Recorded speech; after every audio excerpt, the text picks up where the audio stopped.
Hello, BookTube. Hey, I've been tagged again, this time by Mark from my book Ramble, our friendly Kiwi BookTuber. If you don't know Mark, go and check out his channel. I'll put the link down below. He does very chill videos, very informative. If you like Mark, go and he's a class act. Go and give his stuff a watch. But yeah, I've been tagged in the recommendations tag. I've glanced over the questions. I've got my computer screen in front of me. There's 15 questions in total. And let's just give it a go, eh? Okay, question number 1. A book you tell people is your favourite. I know Mark said he hasn't really got a favourite book, but I certainly have. Without further ado, oh, look at that. Absolute chef's kiss. This is The Count of Monte Cristo. I absolutely adore this book. I do. If you don't know what A Count of Monte Cristo is about, it's about Edward Dantes and he gets framed on his wedding night. And he basically meets a crazy kind of priest in the jail cell. And he said if you help him escape, and then he'll share this treasure that he's found with him. So he does, and it's just escape, but the priest dies, so he gets all the fortune himself, and he goes on a revenge kick against the people who put him in jail. This is, I can't tell you how much I love this book. It's a proper adventure book. I'm struggling for where I need to do a separate video for this book because I absolutely adore. I know people get put off it by the absolute chunk of it, but it's 1,200 words, and I think one of the questions is about I've read this book so many times. I adore it, and it's by far my favourite book ever. Okay. Question number 2. A book that is your guilty pleasure. Guilty pleasure kind of like assumes that you're like embarrassed by reading books that I don't give a damn.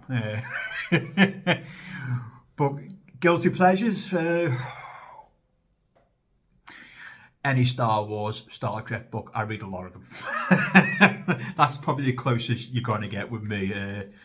It's seen as trash mass market books, but hey ho, I still enjoy them either way. I do love the Trekkie Star Wars books. Okie dokie. Question number 3. A book everyone loved but you didn't. Ooh. Okay, I'm sure there's a few of them.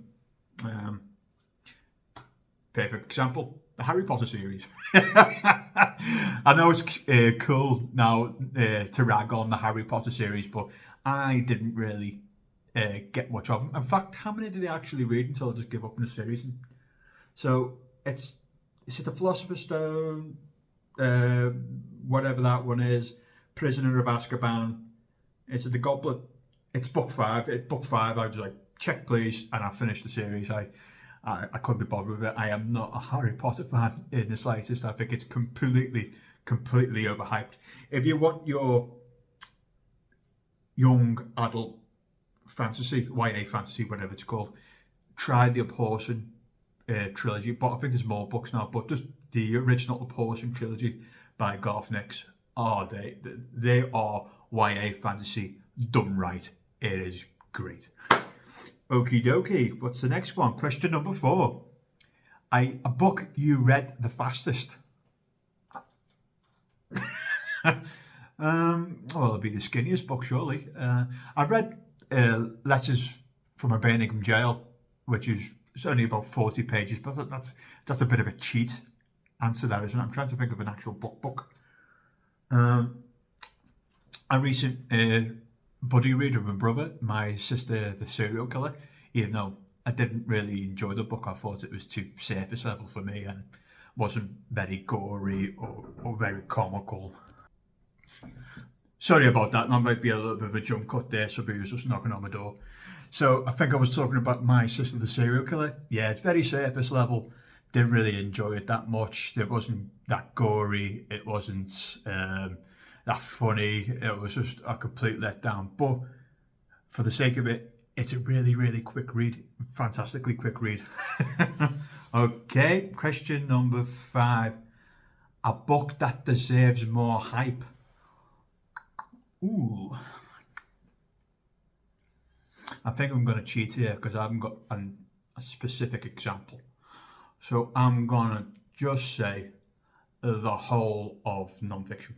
Uh, I think I think BookTube is mostly in the fiction domain. There is quite a chunk now on non-fiction, but I don't think it's enough. I think everyone should at least read a few non-fiction throughout the year, because I personally absolutely adore it. People think it's quite dry and like it's like reading Wikipedia, but if you get that author who just hits it right, it's I think you can just destroy a non-fiction book.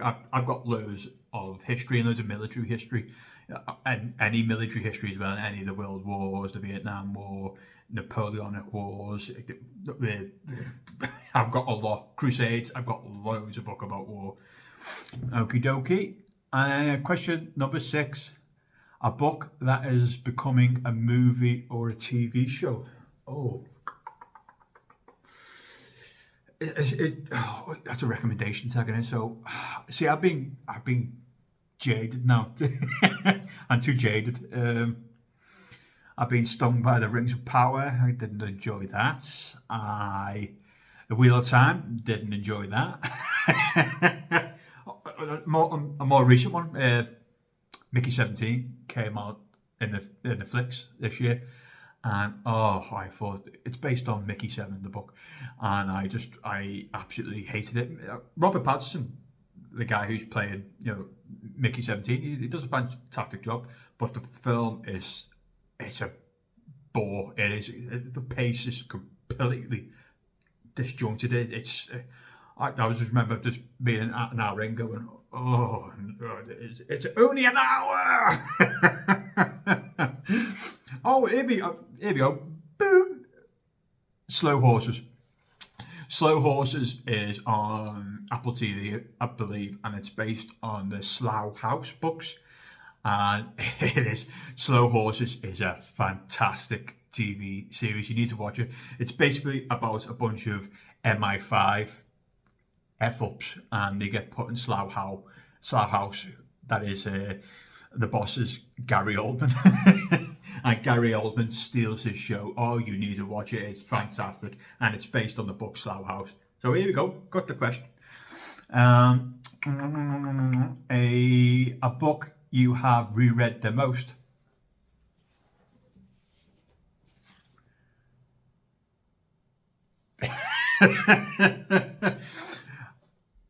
I tell you, I love this book. When the UK closed down during the 2020 in the pandemic, I think I read this book maybe 4 times in just that year, and I've read this over and over and over again in many years. This is a new edition. The other ones have been beaten up through the years, but I can't tell you how much I love this book. Question number 8. A book from a genre you don't typically read. What don't I usually read? I'm quite all over the place with genres. I guess the closest I can get is poetry. And I've just recently read an anthology by Robert McFarlane. I think it's called The Lost Spells. I think it's called The Lost Spells.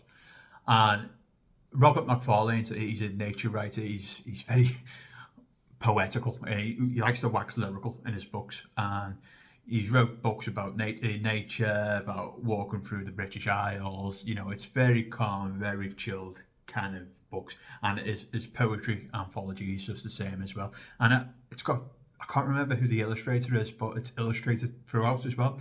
So if you're looking for like a nature poetry and just chilled reading, Robert McFarlane, The Lost Spells. And if it's not The Lost Spells, I'll put the bloody book up here, so you'll get the right one. Okie dokie, I can't remember where we're up to. Question number 9. A book that deserves all the hype it gets. Oh, okie dokie. A hyped book. I'm trying to think of one I read. Here we go. Read recently. So this is a science fiction book, and it's called Flowers for Algernon. This is a classic science fiction book from the 1960s, and it's based on a guy who's got really dramatically low IQ, and he gets selected to take some genius serum or something like that. So he gets really, really, really, really intelligent, and then he peaks, and then finds out that he's starting to deteriorate again and goes back to what he was at the start of the book. Now it's an emotional book, but it's gripping and it's really, really good. It's a classic science fiction. People call it a classic for a reason, because it is that good. You need to read Flowers for Algernon. It's sad. It's about how we treat people with mental disabilities, about love, family. It's great. Read Flowers for Algernon. Okie dokie. Question number 10. A book you usually recommend when asked to give a recommendation. Think of a recent one. Oh, here we go. Talking about non-fiction again. Last year on the Bailey Gifford prize list, and I believe it's on the women's list for non-fiction as well this year. There's a book called The Story of the Heart. This book was definitely the biggest surprise for me last year. This is a fantastic book. You need to read it. This will rip your heart out your chest. It is sad. It's a non-fiction book, and it's based on two kids having a heart transplant. So there's a little girl who dies in a car accident at the start of the book, and then it's about her heart getting donated to a little boy who's got a disease around his heart. And it is gripping, and it's about grief, and it's about hope, and it's a gripping read. It is sad, but I strongly recommend this book. Okie dokie. Question number 11. A book that has your favourite characters. Ooh, okay. Book that's got my favourite characters. Oh, here we go. I absolutely love Discworld. All the characters in Discworld, I absolutely adore them. So you've got Rincewind, the inept wizard. You've got the witches, so you've got Granny Weatherwax and Nanny Ogg, who've got a really good comic duo. You've got the Watch, the incompetent Watch, led by Sam Bynes, and you've got Nobby Nobbs and Sergeant Colon.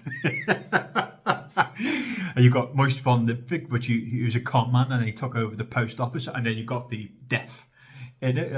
It's a fantastic series. I absolutely adore all the characters in it. You know, sometimes when you read Discworld, you can associate certain characters with someone you actually know. So that question number, was it number 11? Yeah. Favourite characters, definitely Discworld.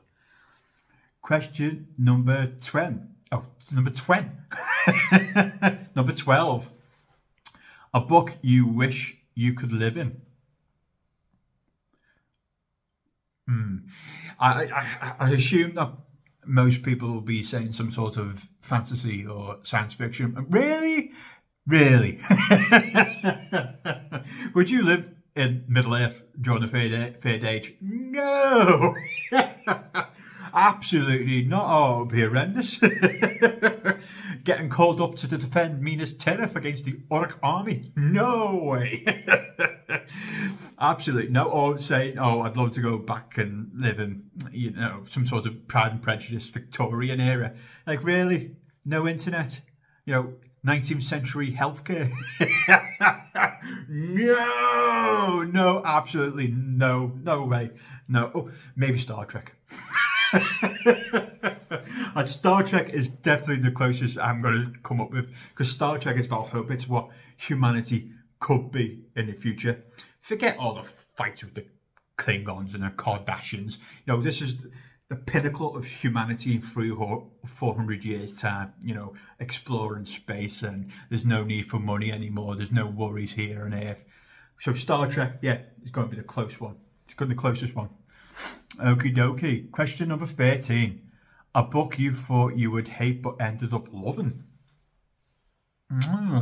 Hate's a strong word. I've had a surprise, but I've never picked up a book and, you know what, I'm going to hate this. And then, no. Off the top of my head, I can't think of a single thing. I don't know. First thing, I would never pick up a book that I would hate. I'm buddy reading. My brother's never, hey, you're going to hate this book. Oh, yeah, I'm going to hate this book. It's never happened. No. So that's going to be a non-answer for me. I don't think I've ever thought I was going to hate a book, then found out that I liked it. It's never happened to me before. Okie dokie. A book that made you cry.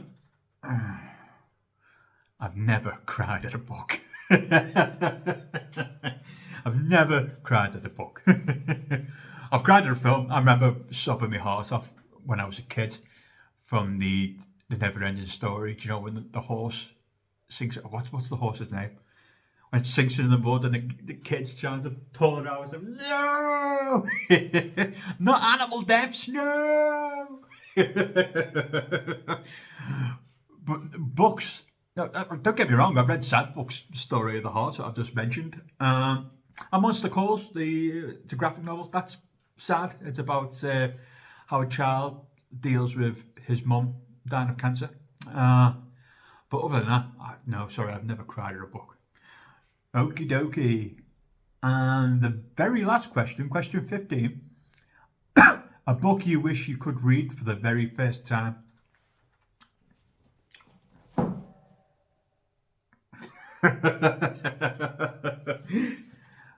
I adore this book, and I will be making a separate video about it because this is how much I love this book. Okay, folks, that's it, I believe. I hope you enjoyed that, and I will see you soon. Bye-bye.